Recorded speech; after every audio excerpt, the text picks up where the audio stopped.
Another big thing that was done in the 18th century, and actually a lot in the 19th century, was bleeding.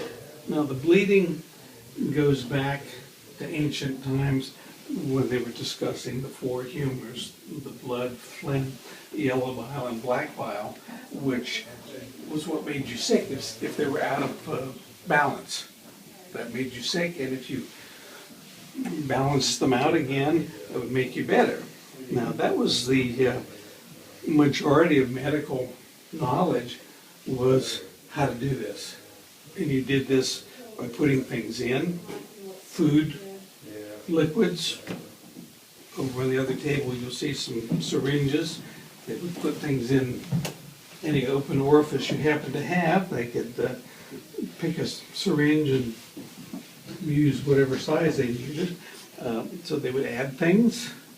They would subtract things. The same big syringe there could be used for enemas. They called it a clister in those days. And so you had enemas. You could use some of the drugs there for diuretics, like juniper berries was a good diuretic. And so you pee out.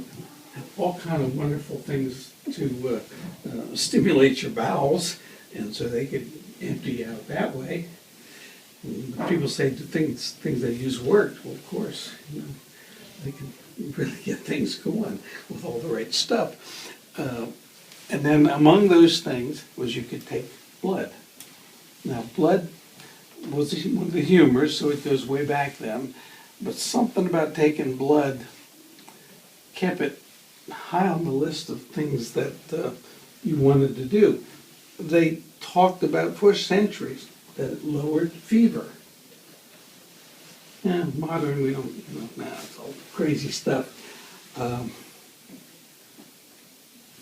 They did some studies in the 60s with bleeding animals, small amounts, and they could drop a fever like a rock, just like a rock. And you talk about the Revolutionary War, there were doctors that only had sets of their thumb lancets and would go around and bleed the entire camp. They all had fevers and stuff. It would make them feel better that their fevers dropped.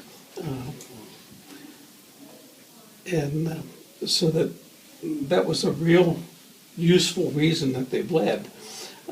And several other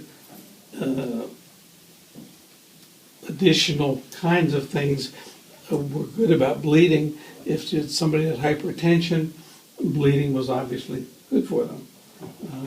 If they had certain blood diseases where they had too much blood, obviously bleeding made them feel good. And there are percentages that show how many people were just made better because they had some other little problem that was helped by bleeding. So it worked pretty good. And we use all these different things to bleed with, open veins, use suction with cups to get more blood out, use leeches. And they were used primarily because not only did they take a fair amount of blood, but you bleed 3 or 4 times the amount that they took, sometimes over the next day or two.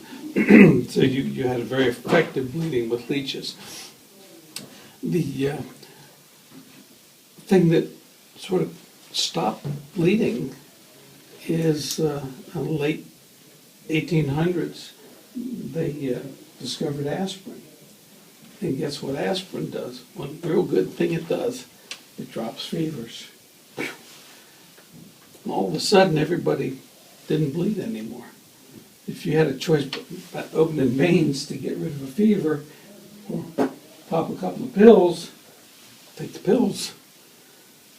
So you can sort of see a transition and a reason for the transition. So we think of bleeding as was a useless thing, it was a very helpful thing, even if it was helpful psychologically because people expected it. And that was the letting out of the blood.